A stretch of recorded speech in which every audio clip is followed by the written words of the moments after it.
I am now in the Minami Aoyama district in Minato, Tokyo because I am on my way to visit the Beni Museum. I first read about the Beni Museum back in 2019 and I actually made plans to visit here in 2020, but alas, COVID. So I'm actually very happy to be here today. Beni is the traditional form of rouge in Japan. Do not be fooled by the iridescent green shade of this Beni. You actually need water to activate its red pigments and you can use it as a lipstick, blush, or as an eyeshadow. The red pigments are actually extracted from the petals of the Mogami Beni Bana, in English, the safflower. According to the pamphlet of the Beni Museum, you need 1,000 safflowers to make one Beni. The museum has two rooms. One room, as you see here, is dedicated to the production of Beni. It shows you the various ways and means needed to produce Beni in the traditional manner. Isehan Honten has been producing Beni since 1825 and is the only remaining producer of Beni using traditional methods. Isehan Honten runs the Beni Museum. Coming up next is room number 2, and this is the room that houses the history of Japanese makeup. On this part of the room, you can see these various makeup and makeup tools used during the Edo period. The Edo period is a time between 1603 to 1867. Now, this is an Edo period makeup kit, and to see one in full display is actually quite amazing. If we take a look here at the bottom drawer, the one that's open, these are actually strings, and this is what they use to tie their hair. Now, of course, scattered around the makeup kit are various hair tools, various makeup implements that's used at that time, and we can see this white powder in ceramic bowls, this very ancient Beni here, and even this very beautifully engraved handheld mirror. And right behind that, on the top left portion, is actually a shaving implement for the eyebrows. So it's actually quite amazing to see this in person.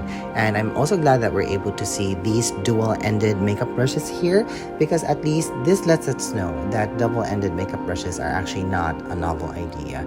And the other thing that's not a novel idea are actually travel kits, because if we just see it here, just as I turn my camera, they have already made travel kits even as far as the 1600s. Now, the most unexpected surprise for me during this visit was to see the Miyako Fuzuko Kawaiden. This is actually the OG beauty Bible in Japan that was first published in 1813 and was said to have been in circulation for the next 100 years. It has 3 volumes and it contains a lot of tips and tricks for makeup, skincare, and fashion. Even recipes for skincare are listed here. And in me saying that, here's one trivia. This is the book where the brand Tatcha bases their products and formulation from.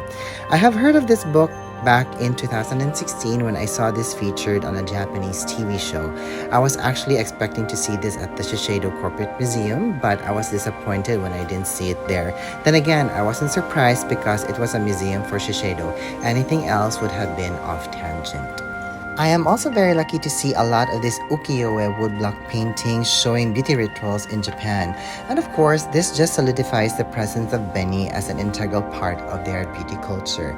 And you can see that in this ukiyo-e woodblock painting wherein this Japanese woman is actually applying Beni on her lips. Now, there is also a section in the museum where makeup from the 20th century are on display. So there are Beni bowls from the early 1800s. There are lipsticks and powders as early as the 1920s up until the 80s. It's actually so amazing to see them. And it's just too bad that 99% of all written descriptions are in Japanese, because if they were in English, I think my mind would have been blown. But it's actually quite amazing to be there, and to see all of these, old style packaging of liquid powders or even some tonics. And they even have these packagings of powders from the 50s and from the 60s. And they also have various collections of rouges and lipsticks. And even to see this on display, this section of the display here actually is a lineup of a lot of lipsticks. So again, it's very mind-blowing. So anywho, if you are interested to know more about the Beni Museum, I'm going to put a link down on the description box so you can go and check them out by yourself. And of course, I did buy myself one Beni, so I'm going to blog about it soon. So hang around with me, okay?